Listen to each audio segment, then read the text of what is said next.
Oremos. Pai Celestial, que bênção é estarmos aqui para abrirmos a Bíblia e recordarmos, Senhor, que embora sejamos pecadores e maus, o Teu perdão nos alcança, e por mais sujos que estejamos, o nosso coração, o nosso caráter pode ser alvo como a neve. Obrigado, Senhor, porque Tu és o Deus de Davi e também, Senhor, como o perdoaste, podes nos perdoar os pecados e as faltas. Por isso, Pai, louvamos Teu nome e pedimos que fales hoje ao nosso coração. Em nome de Jesus. Amém.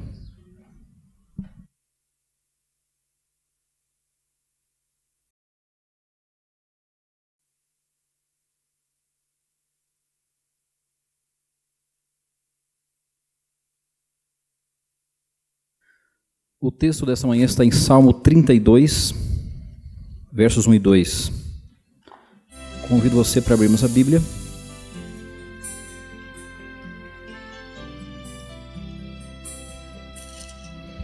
Salmo 32, versos 1 e 2 diz o seguinte: Bem-aventurado aquele cuja iniquidade é perdoada e cujo pecado é coberto. Bem-aventurado o homem a quem o Senhor não atribui iniquidade e em cujo espírito não há dolo. Este é o momento em que nós podemos nos colocar diante de Deus para reconciliar-nos com Ele e renovarmos a nossa experiência de entrega.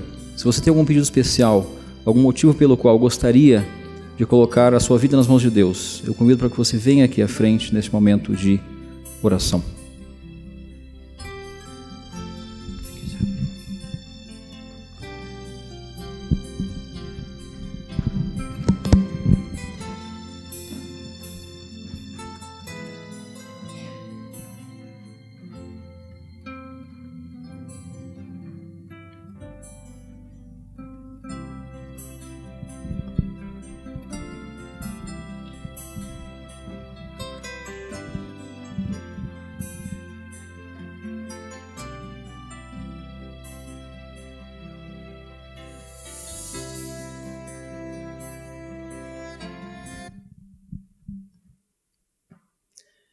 Pai nosso que estás nos céus, santificado seja o teu nome. Nós queremos em primeiro lugar, Senhor, eu quero em primeiro lugar pedir perdão dos meus pecados, Senhor, que a minha oração possa subir até ao teu trono. Mas preciso, Senhor, que Tu possas vir perdoar os meus pecados. Também, Senhor, quero pedir ao Santo Espírito para louvar esta oração até ao Teu trono e que possa ser ouvida por Ti, Senhor. Pai, Tu és o nosso Deus. Tu és o Deus de Israel, de Abraão, de Isaac e de Jacó. E hoje vamos ouvir que Tu também és o Deus de Davi. E por isso, Pai, Tu és o nosso Deus. Um Deus que diz que nada é impossível para Ti. Pai nosso, mais uma vez, nós com fé pedimos que a Tua vontade possa ser feita na vida de João. Senhor, com a Tua voz nós aprendemos e sabemos que criaste o mundo e tudo o que nele há. É a Ti que nós oramos e damos honra e glória. E da mesma forma, Senhor, para a Tua honra e glória e para testemunho do Teu amor, do Teu poder, entregamos o João, o Senhor Veloso, a Délia Cidrais, Senhor, os demais que precisam de Ti. O Vítor, a Nela em Portugal, Baby James, o Zander, a Sandra, Senhor, todos que precisam de Ti, que possam, Senhor, entregar o seu coração e a sua mente a Ti. se não for da tua vontade, Pai, que o possas salvar para o teu reino. Senhor, deixamos as nossas vidas, todos os que estão aqui à tua frente, sentados ou aqui à frente. Senhor, pedimos que o nosso Deus, o Deus que disse: aquietai-vos e sabei que eu sou Deus, deixamos tudo nas tuas mãos. Prepara o nosso coração para a tua resposta, Senhor. E qualquer que seja, que nós possamos ter alegria em saber que somos salvos através do sangue do teu Filho Jesus. Senhor, vem ser com os nossos familiares e amigos, vem ser com a tua igreja, o teu povo. Prepara-nos para a vinda do teu Filho. Pedimos isto tudo em nome e por amor de Jesus. Amém, Senhor.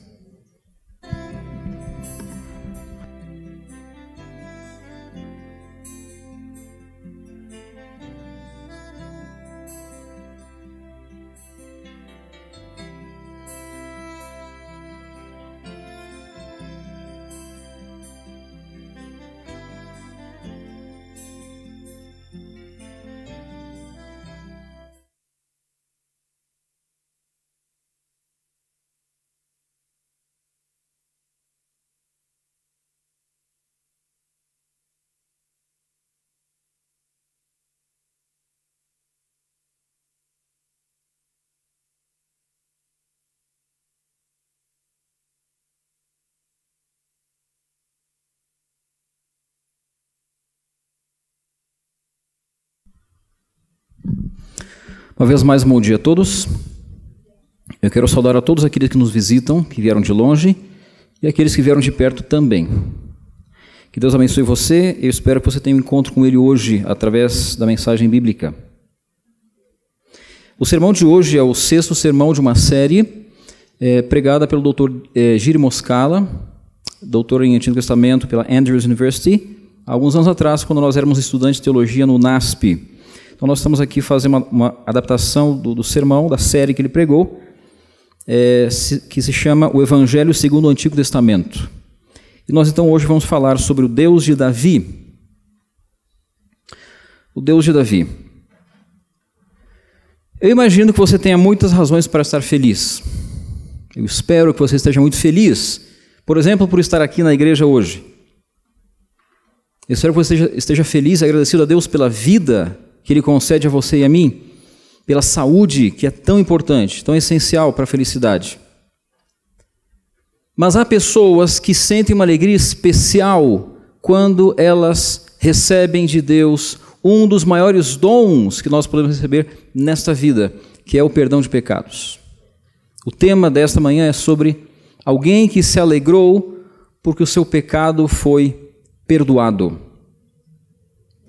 É interessante que Davi, ele tem um texto, nós lemos aqui, que diz por que ele estava feliz. Salmo 32, versos 1 e 2, vamos ler de novo. Diz o seguinte: Bem-aventurado aquele cuja iniquidade é perdoada e cujo pecado é coberto. Bem-aventurado o homem a quem o Senhor não atribui iniquidade e em cujo espírito não há dolo. Queridos, uma das principais razões para estarmos felizes como cristãos é o perdão dos pecados. Se não houvesse perdão verdadeiro, se não houvesse perdão genuíno, se não existisse a possibilidade de perdão completo dos nossos pecados, não haveria realmente nenhuma esperança para nós, como cristãos. Não haveria salvação. O Dr. Giri Moscala conta que quando tinha 15 anos de idade, ele na sua adolescência, lia a palavra de Deus, olhava para a santidade de Deus, olhava para si mesmo e dizia: como é que eu posso ser salvo? Eu sou muito pecador. Ele lutava com esses sentimentos da sua própria pecaminosidade. E ele então lia alguns livros além da Bíblia. Ele menciona aqui um livro de Charles Spurgeon. Depois ele menciona alguma outra coisa, e depois ele diz o seguinte: entretanto, de todos os livros que eu li, além da Bíblia, o que mais me trouxe conforto foi o livro Caminho a Cristo, de Ellen White. E após ler esse livro, de fato ele diz que leu várias vezes, de capa a capa. E aqui ele diz o seguinte, aqui está o depoimento da sua conversão: foi neste livro que encontrei Jesus como meu Salvador e como o único que pode perdoar 100% dos meus pecados. Amém? Deus pode perdoar todos os nossos pecados. Isso é motivo de alegria. É maravilhoso saber que Deus nos ama de maneira pessoal, individual, e que quando nos aproximamos dele de maneira sincera, humilde, com o coração aberto, ele nos aceita sem restrições. Deus perdoa de maneira incondicional. E não somente isso, mas além de perdoar, Deus nos dá força para suportarmos as consequências de nossos pecados. Veja que o perdão, ele tira de você a condenação eterna, mas Deus jamais trabalha contra as leis naturais no sentido de que ele não tira de nenhum de nós as consequências dos nossos erros. O Dr. Moscala, ele conta a história de que quando estava na Andrews University como estudante, logo quando ele havia chegado ali no campus da universidade, ele encontrou um outro estudante que era budista, não era adventista, não era cristão. E ele então começou a conversar com esse rapaz, com essa pessoa, e a conversa foi muito interessante, de maneira que durante o almoço eles estavam conversando e continuaram por uma caminhada ali pelo campus por mais algum tempo. E ali o Dr. Moscala estava explicando os princípios do budismo. Aliás, o rapaz estava explicando os princípios do budismo e o estudante, então, Moscala, estava explicando os princípios do cristianismo. Eles estavam ali trocando algumas ideias. E ele diz o seguinte: lembro-me bem de quando lhe perguntei como funciona o perdão dos pecados na sua religião, no budismo. Ele mostrou surpresa e disse: perdão de pecados, o que é isso? Esse conceito não existe na nossa religião. E o estudante, então, Moscala, perguntou: na sua religião, você não tem nada semelhante a perdão de pecados? E ele disse: não existe perdão de pecados no budismo. E o doutor Giri Moscala recorda que ele perguntou surpreso: mas como assim? Como pode ser isso? Como é possível que haja uma experiência em que não existe a possibilidade de perdão? E o rapaz diz o seguinte: olha, pecado é pecado, e se você fez alguma coisa errada, terá de sofrer as consequências disso. E ponto final. Não existe nenhum modo pelo qual você possa reverter esse processo. E aí ele fala que ele aproveitou esse momento para explicar ao rapaz como é que o nosso Deus perdoa os nossos pecados e como tudo isso funciona exatamente para reverter a situação do pecador. E para aquele rapaz foi uma grande revelação, ele ficou muito contente com essa possibilidade. Passaram-se os anos, o Dr. Giri Moscala conta que mais ou menos no 2001, ele esteve no Sri Lanka. Para quem conhece o mapa, você tem a Índia e tem um pingo embaixo da Índia, aquele paizinho que é uma grande ilha, é o Sri Lanka, a terra dos leões. E embora você tenha na Índia a grande maioria hindu ou hinduísta, no Sri Lanka a maioria das pessoas é budista. Então ele conta que esteve ali visitando e pôde ter uma entrevista com um dos mais eminentes monges budistas no Sri Lanka, naquele país. Um dos 3 religiosos mais reverenciados no Sri Lanka. Gentilmente, ele o convidou para ir à sua casa, onde eles puderam então conversar por mais ou menos 1 hora. E dentre os assuntos, eles entraram no tema da religião. O autor aqui, ele comenta: eu já sabia alguma coisa sobre o budismo e estava curioso para ver o que é que ele ia me dizer a respeito do perdão. E aí ele perguntou na hora que ele achou apropriado: você poderia me dizer qual é o princípio básico do budismo? Em resumo, o monge disse: boas obras. Você tem que fazer boas obras. Depois disso, ele perguntou: Você pode me explicar como funciona o perdão dos pecados no budismo? E ele aqui diz o seguinte: quando eu fiz essa pergunta, ele parou por um bom tempo, pensando em como responder a pergunta. Então, finalmente, ele disse: bom, na nossa religião, os pecados sempre estão aí. Eles estão sempre presentes. Você não pode experimentar o que o cristianismo chama de perdão de pecados. E aí, o Dr. Moscala retrucou, né? Respondeu: então deve ser um fardo muito pesado para as pessoas que fizeram alguma coisa errada lidar com a culpa. E o monge disse: bom, a vida em si é sofrimento, o sofrimento faz parte da vida. Essa é uma palavra comum no budismo. Então, o doutor perguntou: não há nenhum meio para desfazer o pecado? Como é que isso funciona no budismo? E aí então, o monge respondeu: o pecado está sempre aí. Você pode desfazer isso pouco a pouco através de boas obras. Quando você faz boas obras, as coisas más vão sendo desfeitas, embora elas ainda estejam lá, e você não possa colocá-las de lado, de certa forma elas vão perdendo o seu efeito, a sua força. Então ele ilustrou da seguinte forma. Eu vi que a Jéssica falou sobre o sal da terra, né? Aqui esse monge usa a ideia do sal misturado com a água. Veja bem, o pecado, isso é a ilustração dele. O pecado é como o sal. Boas obras são como a água. Mesmo que você dilua um no outro, o sal continua lá. O sal não desaparece. Imagine que você vai ter então esse sal num pequeno copo.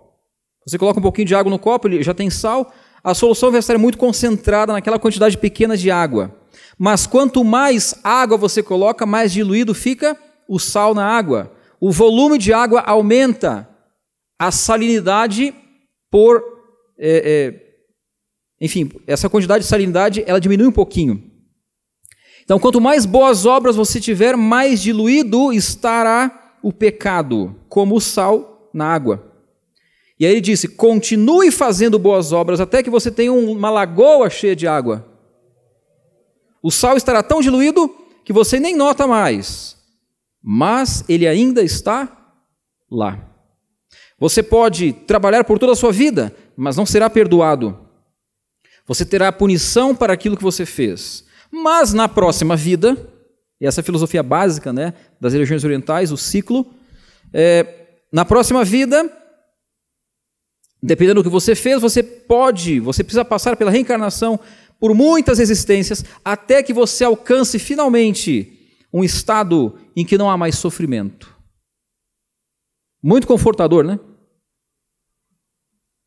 À medida que eu escutava, diz o Dr. Gir Moscala, eu me sentia agradecido a Deus, porque em Deus existe perdão e salvação. Amém? Você já se sentiu feliz por ter sido perdoado? Talvez alguma dívida que você tinha? Ok, não precisa pagar mais, você está perdoado. Que coisa boa, hein? Agora, melhor do que a questão financeira é nós sermos perdoados dos nossos pecados? Davi foi um homem que viveu as mais extremas experiências da vida espiritual.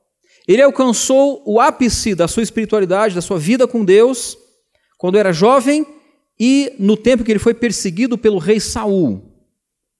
Mas, depois de se tornar rei, de estar ali estabilizado, reconhecido, internacionalmente reconhecido pelos reinos ao redor como um grande rei, Davi viveu a experiência mais baixa da sua vida espiritual.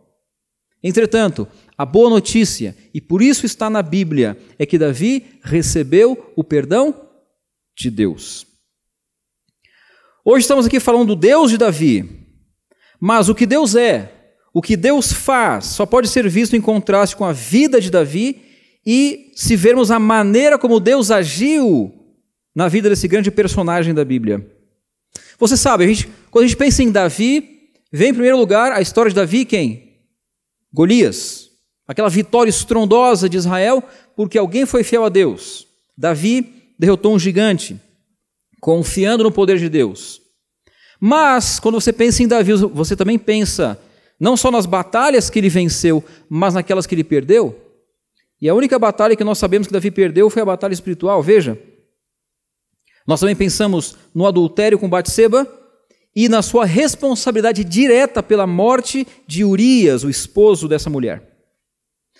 Queridos, Davi conhecia muito bem a lei de Deus. Se há alguém que conhecia a lei, era Davi.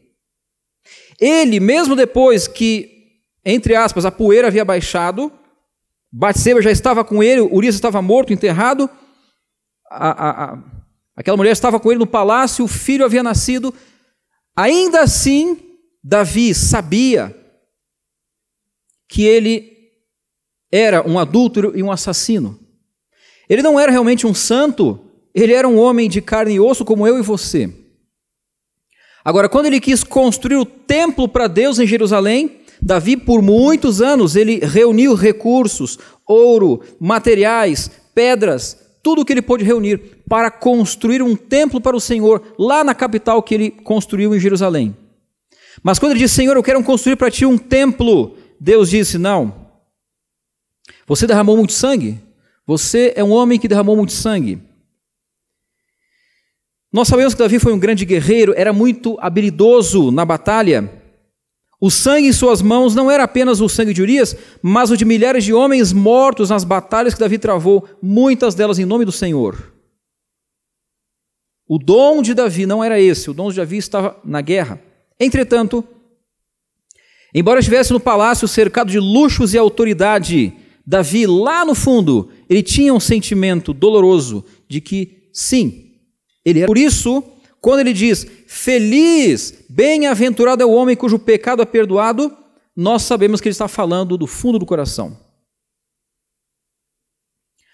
Por causa dos seus pecados, Davi estava deprimido. Veja comigo os versos 3 e 4. Salmo 32, versos 3 e 4. Enquanto calei os meus pecados, envelheceram os meus ossos, pelos meus constantes gemidos todo o dia. Por que Davi sentia essa dor no coração? Ele diz no verso 4, porque a tua mão pesava dia e noite sobre mim, e o meu vigor se tornou em sequidão de estio. Davi admite que a mudança só veio quando ele reconheceu e confessou o seu pecado. Hoje nós vamos explorar um pouquinho mais as palavras que Davi usou no Salmo 32, versos 1 e 2. Sabe que o hebraico é um idioma bastante interessante. Ele é um idioma antigo e, portanto, se você comparar com hoje, ele tem um vocabulário bem limitado. Por exemplo, não há muita água em Israel. Você tem muitas histórias de seca em Israel. Nos tempos de Jesus, antes dos tempos de Cristo, houve sempre um problema de seca, de falta de água. Então, Israel passou mais tempo em situações de deserto do que com muita água. E é interessante que você, para definir água, você tem a palavra água, evidentemente, águas, mas você usa a palavra mar também. Qualquer reservatório de água eles chamam de mar. É interessante isso. Então, por exemplo, a palavra mar ela é usada para o lago da Galileia. A lagoa da Galileia não é um mar, como o mar Mediterrâneo, que é grande. É só um lago pequeno, você enxerga de uma ponta a outra, de uma margem a outra, você enxerga do outro lado. Não é muito extenso. Mas eles chamam de mar da Galileia.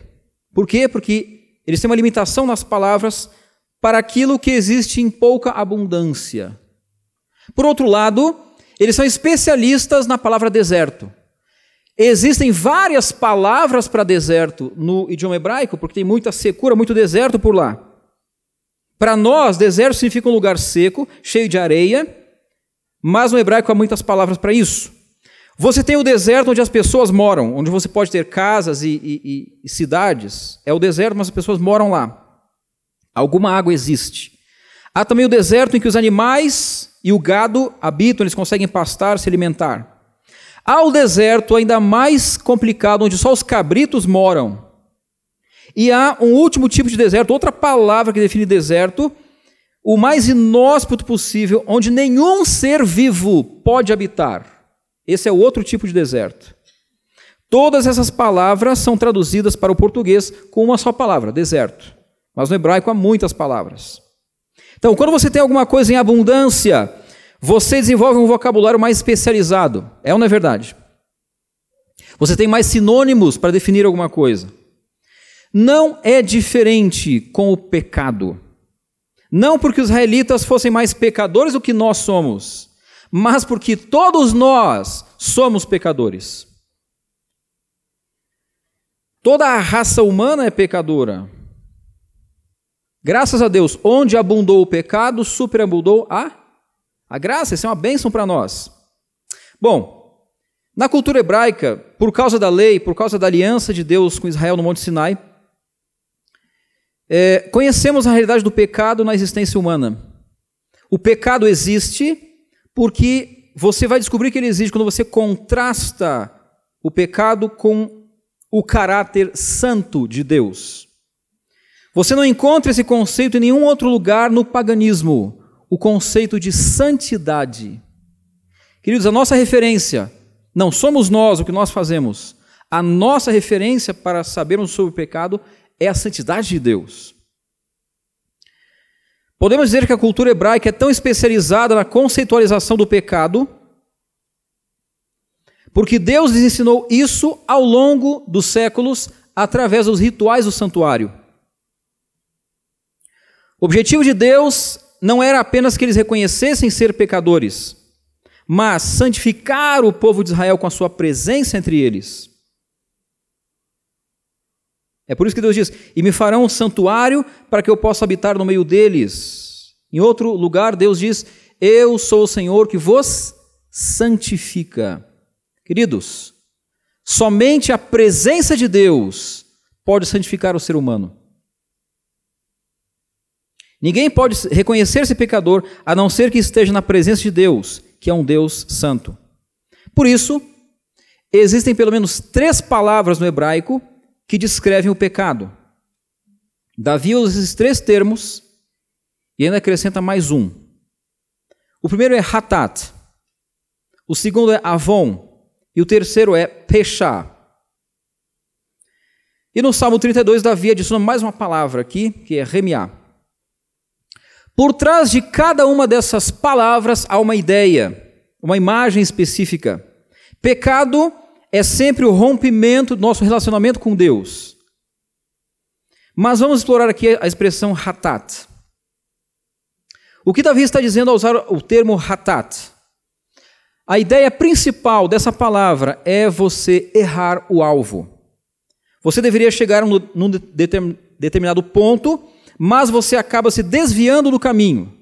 O meu objetivo era chegar ali, mas alguma coisa aconteceu e eu não cheguei. Isso é a expressão hatat. Esse desvio é o hatat, ou atirar no alvo e errar. É a ideia de falhar no sentido de não atingir o objetivo original. Você sabe disso, só vou relembrá-lo, que o objetivo da existência da raça humana nessa terra era, originalmente, repovoar o céu e substituir no céu o lugar dos anjos caídos. Esse era o alvo de Deus ao criar Adão e Eva. Mas com o pecado, esse alvo foi o quê? O pecado desviou a raça humana desse plano original. No hebraico, a palavra para a lei de Deus é Torá. A raiz dessa palavra, Torá, é Yará, que quer dizer apontar com o dedo para um alvo específico. É como apontar o caminho. É o seguinte, você quer chegar lá, então você vai por aqui, por ali e chega lá. É esse apontar a direção que está na raiz da palavra Torá. Portanto, as leis da Torá são as instruções de Deus para nos dar a direção certa na vida. Amém? O problema é que o hatat, o pecado, nos desvia desse caminho e dessas instruções, nos desvia do caminho certo. A segunda palavra que Davi usa aqui é a palavra avon. Essa palavra denota alguma coisa que foi torcida ou que foi distorcida. Na Bíblia encontramos o ideal para o caráter cristão, é um caráter e um procedimento reto. Um espírito inabalável, você não se desvia. Mas o pecado é algo que nos curva e nos faz não nos deixe nos endireitarmos. É como você curvar-se diante do pecado. Eu não sei se você já ouviu a expressão: pau que nasce torto, o que acontece? Em Portugal ele também morre torto, porque no Brasil ele morre torto. Pau que nasce torto, morre torto. A ideia de entortar é essa ideia que a palavra avon traz. Mas ela também se refere a distorcer, no sentido de você distorcer a verdade. Distorcer a verdade que Deus disse é pecado.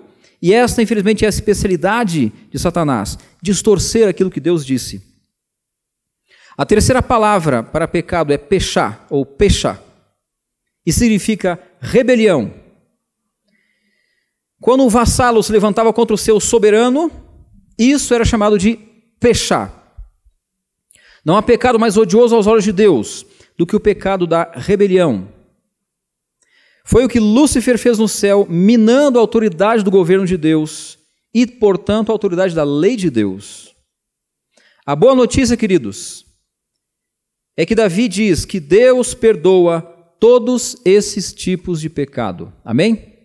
Todos. Em outras palavras, o Evangelho, as boas novas dizem que o nosso relacionamento com Deus, que estava rompido, pode ser restaurado. Talvez você esteja aqui hoje pensando: Senhor, durante essa semana a coisa não foi muito fácil, eu estou longe de Ti, eu fiz alguma coisa que eu me sinto longe de Ti, Senhor, o que eu posso fazer? A resposta está aqui: Deus perdoa todos os tipos de pecado. Êxodo 34, verso 7 diz o seguinte: que o nosso Deus é o que perdoa a iniquidade, hatat, a transgressão, avon, e o pecado, pechá. Deus perdoa a totalidade das coisas erradas que nós fazemos. Alguém diz amém aqui? Isso é uma notícia maravilhosa. E aí então Davi vem com a palavra remiá, quer dizer engano. Mas vamos entender uma coisa: será que nós precisamos de perdão somente por causa do que fazemos? Ou precisamos de perdão por causa daquilo que nós somos? Eu vou perguntar de maneira diferente. Nós somos pecadores porque nós pecamos? Ou nós pecamos porque nós somos pecadores? O que você acha? É a segunda opção. Muito bem. É isso aí. O foco de Deus não está nas nossas ações apenas, o foco de Deus está no nosso caráter. Nós pecamos porque nós somos pecadores. A segunda boa notícia é que Deus não deseja apenas perdoar nossas ações erradas, mas Deus quer nos curar. Deus quer fazer de mim e de você novas criaturas. Salvação e perdão, na Bíblia, são um processo de cura. Essa é a cura mais importante. Essa era a cura que o homem paralítico que foi trazido pelo telhado na frente de Jesus desejava no seu coração. Ele queria o perdão, ele queria a certeza de que Deus o aceitaria ainda, por haver tido uma vida muito errada no passado. Essa era a cura que ele desejava. Todos nós sabemos as coisas erradas que nós fazemos. Nós sabemos que somos pecadores. Nós nascemos numa situação de pecadores, no estado de pecado. Mas, queridos, o Evangelho é a proclamação do que Deus está fazendo por nós dentro dessa situação. Veja, vamos aqui para o Salmo 32. Bem-aventurado aquele cuja rebelião é perdoada. A primeira palavra aqui é rebelião, pechá. E é interessante que a expressão perdoada aqui, o primeiro verbo usado é nassá. O significado básico da palavra nassá é você levantar alguma coisa, é você suspender uma coisa que está pesada. E em segundo lugar é você carregar esse peso. Se alguma coisa foi levantada da pessoa como um peso tirado das suas costas, o resultado disso se chama perdão. Pense agora no que Deus faz para tirar de nós o fardo do pecado. A primeira coisa que Deus faz por nós quando pecamos é que Ele vem até nós e Ele tira de nós o peso do pecado. Como pai de 3 filhos, eu procuro interagir com os meus meninos sempre que possível, de todas as formas. Mas uma coisa que me dá especial alegria é quando eu vou buscá-los na escola. Isso não é do sermão do Dr. Moscalo, isso é a minha história, a minha ilustração. Então eu vou buscá-los na escola, os meninos, o Keren e o Kevin. O Keren tem 13, o Kevin tem 11 anos. O Keren já cresceu um pouquinho mais. E aí então, quando eu encontro eles finalmente naquele mar de crianças, eu vejo o Kevin com a mochilinha dele. Só que a mochilinha dele, ela está cheia de livros da escola. Você, com certeza, já esteve na escola, você viveu essa experiência de carregar o fardo dos livros escolares. E aí, o Kevin está caminhando e eu pego a mochila dele, eu pergunto, quer que eu carregue para ti? Ele fala, ok, obrigado, pai. E eu tiro aquele peso das costas dele e coloco nas minhas costas, e nós vamos até o carro e pronto. E a vida continua, né? Às vezes eu pergunto para o Keren se ele quer que eu carregue, às vezes ele diz que não quer que carregue. Mas o Kevin, geralmente, porque é menorzinho, a gente carrega aí a mochila dele. E isso serve como ilustração de que Deus está disposto a carregar os seus fardos, os meus fardos, o fardo do pecado. Quando Deus nos perdoa, Ele está levantando esse peso. E Ele o coloca sobre os seus próprios ombros, e Ele carrega por nós. E quando esse peso é tirado de nós, nós estamos perdoados. Amém? Então, bem-aventurado é aquele cuja rebelião é perdoada e cujo pecado é coberto. O segundo verbo aqui usado, o verbo cobrir, é o verbo kafar. Ou ele pode ser transliterado como kiper, kipur, daí vem a palavra Yom Kippur, o dia da expiação. Significa cobrir. Nessas palavras nós vemos a beleza do Evangelho. Jesus vem até nós, tira de nós o fardo do pecado, Ele o carrega e agora Ele nos cobre com as suas vestes de justiça. É por isso que Davi está dizendo, feliz é o homem que foi perdoado. Mas a boa notícia não termina aqui. Sob a inspiração do Espírito Santo, Davi usa um terceiro verbo, é o verbo kashav, na forma negativa, lokashav. Esse verbo significa contar ou contabilizar. Em outras palavras, feliz é aquele cuja iniquidade Deus não leva em conta, Deus não contabiliza. Quando Deus tira de nós o peso da nossa culpa, carrega o nosso fardo de pecado e nos cobre com a sua justiça, esse pecado não é mais contado ou atribuído a nós. Como uma dívida perdoada, essa dívida é tirada da nossa conta. Você sabe que você pode ilustrar a ideia do pecado da seguinte forma. Imagine que esse boletim, esse papel, significa cada um de nós como pecadores. Um dia você ouviu acerca desse Deus maravilhoso que ama você, que deu a vida dele por você. Você então se sente atraído a Deus. Então, você vem e abertamente confessa seus pecados a Deus. E agora, para a gente finalizar a ilustração, essa Bíblia aqui representa Jesus. Quando eu confesso as minhas culpas, Jesus me aceita. É como se Ele estivesse me colocando aqui. Eu pergunto, quanto da minha vida Jesus aceita? Será que é só 50% do que eu sou? Ou talvez 80% do que eu sou? Ou talvez 95% do que eu sou? A pergunta é, quanto de mim Jesus aceita? A resposta está aqui, ó. Não sobra nada para fora, 100%. Amém? Jesus sabe que eu sou pecador, mas Ele aceita 100% do que eu sou. Portanto, agora eu estou nele.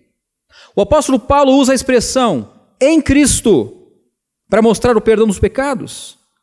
Ele tomou os meus pecados sobre si mesmo e Ele me cobre com as suas vestes de justiça. Agora o meu pecado não é mais contabilizado, não é mais contado. Eu estou totalmente salvo em Cristo. Isso quer dizer que a minha pureza agora é a sua pureza.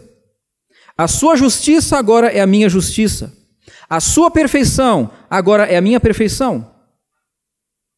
E como ponto culminante, eu posso dizer que o seu caráter é agora o meu caráter, se você estivermos em Cristo. A melhor descrição que você pode encontrar desse milagre da conversão está no Caminho a Cristo, página 62, na edição em inglês.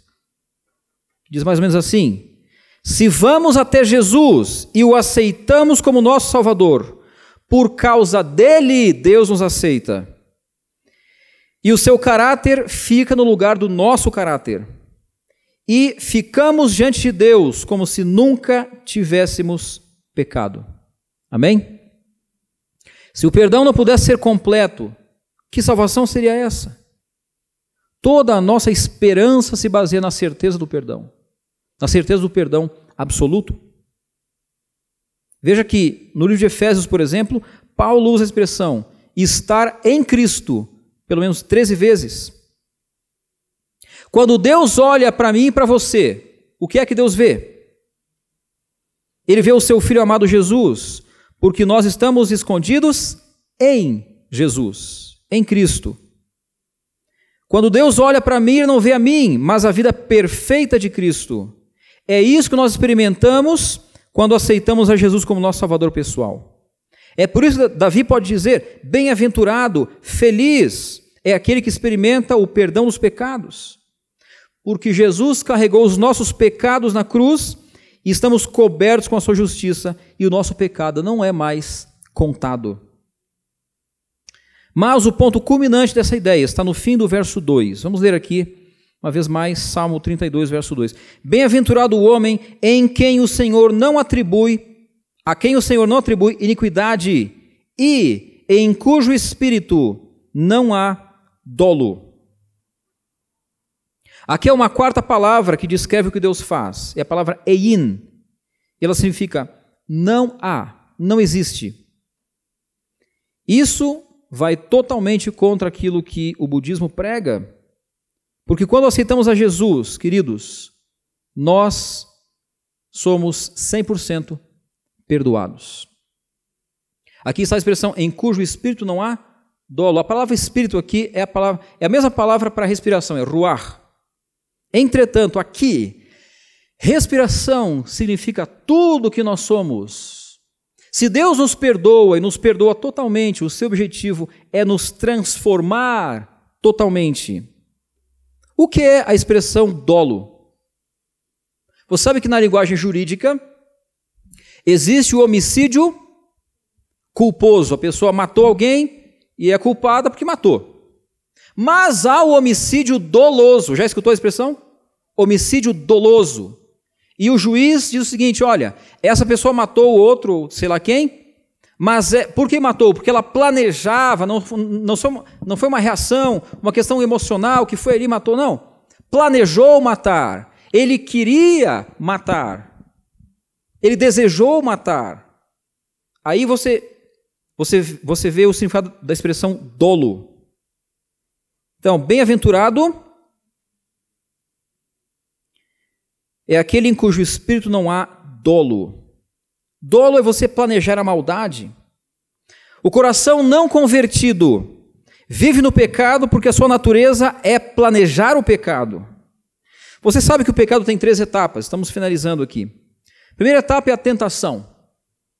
Ali estava Davi no terraço do seu palácio, tomando talvez ali um refresco de tâmara, não sei. Estava ali tomando o seu refresco, o seu sumo, e ele viu então uma cena que devia ter desviado dos olhos. Ali estava Batseba tomando banho. E em vez dele desviar os olhos e não pensar mais naquele tema, Davi resolveu ir para a segunda parte da tentação. Veja, pensar numa coisa errada não é pecado ainda, mas demorar-se em pensamentos pecaminosos já é ceder à tentação. Depois disso vem a segunda etapa, que é planejar o mal. Davi começou a olhar ali para as bênçãos de Urias, né? Pensou, mas esse rapaz é abençoado, mas que bênção, né? E pensou, bom, como é que eu vou transformar isso em alguma coisa mais interessante para mim, só para mim? E começou a planejar. Ele era uma pessoa poderosa. Davi podia mandar o que ele mandasse, as pessoas faziam. E foi o que aconteceu. Olha, manda chamar aquela mulher ali e tal. Quero conversar com ela. Vamos pular essa parte. Você sabe o que aconteceu. Mas aí, meus amigos, quando você planeja o pecado, isso é dolo. Quando a oportunidade vier, colocarei em prática meus planos. Ali estava a oportunidade, diante de Davi, ele tinha o poder nas mãos. A hora que ele quisesse, podia acontecer. E aconteceu. Somente depois disso vem então a terceira etapa, que é a ação, é o pecado consumado. É o pecado visível, digamos assim. Queridos, aquele que experimentou a verdadeira conversão não vive mais planejando o pecado. Verdadeiro perdão significa verdadeira transformação de caráter. E aí está a grande bênção. O que Davi diz aqui em Salmo 32, o verso 2 é: feliz é aquele que não só foi perdoado, mas ele foi transformado a ponto de que ele não fica mais planejando uma vida de pecado. Ele não fica mais investindo no pecado. Ele quer distância do pecado, ele quer proximidade de Deus. Amém? O perdão verdadeiro, que é resultado do arrependimento genuíno, é sempre transformador. Pastor, mas eu estou na igreja há tantos anos, eu ainda peco. Bom, você tem uma doença. A notícia que eu quero dar para você é que não é só você que tem essa doença, eu tenho essa doença também. Nós temos uma doença que no livro de Isaías é descrita, Isaías capítulo 1, e essa doença é o pecado. Nós somos doentes. Pecado é o que nós somos. Mas a boa notícia é que você pode hoje se reconciliar com Deus. Queridos, Cristo hoje pode curar o nosso coração. Você está em busca somente de perdão? Ou você deseja ser curado? Você deseja essa transformação hoje? Não existe pecado que ele não possa perdoar, nem tendência que ele não possa mudar. Então a minha pergunta para você é a seguinte: o que você decide hoje? O que é que você está buscando hoje aqui, nesta casa de oração, nesta igreja? Se você está buscando uma reconciliação com Deus, saiba que Ele pode perdoar o seu pecado. Ele ama você de tal forma que Ele não vai rejeitar o seu pedido, a sua súplica, a sua decisão. Sabe que em Isaías 1, o verso 18, você tem aqui uma imagem muito bonita. Eu vou finalizar com esse verso aqui. Isaías 1, 18.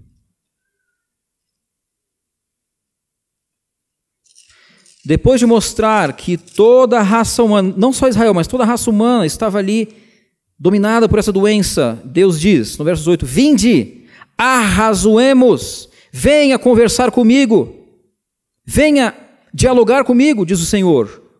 Ainda que os vossos pecados sejam como a escarlata, eles se tornarão brancos como a neve. Ainda que sejam vermelhos como o carmesim, se tornarão como a lã. Só Deus conhece o seu coração. Mas uma coisa é certa: esse Deus, o Deus de Davi, quer transformar a sua vida, o seu coração, de uma situação de pecado, numa situação de santidade, de purificação, de perdão. Não importa quão escarlata seja o seu coração, Ele pode transformar o seu coração em alguma coisa branca como a neve. Um missionário estava traduzindo a Bíblia para um idioma específico em uma ilha do Oceano Pacífico, alguns anos atrás. E ele estava traduzindo justamente Isaías 1, verso 18, onde diz que a pessoa que é perdoada, o seu coração, a sua vida se torna branco como a neve. Mas lá não havia eletricidade, nem geladeira, e muito menos neve. Ele pensou, como é que eu vou traduzir isso aqui? E ele olhou para o coqueiro e viu, uau, isso aqui é interessante. E ele escreveu lá na tradução da Bíblia, naquele idioma, vinde, arrazoemos, diz o Senhor, ainda que os vossos pecados sejam como a escarlata, eles se tornarão brancos como a polpa do coco. Amém? Não importa a imagem que você use, querido, Deus pode perdoar o seu pecado. A minha pergunta é a seguinte: você quer ser curado hoje? Se você deseja isso no seu coração, diga em oração ao Senhor. E que Deus o abençoe grandemente. Amém.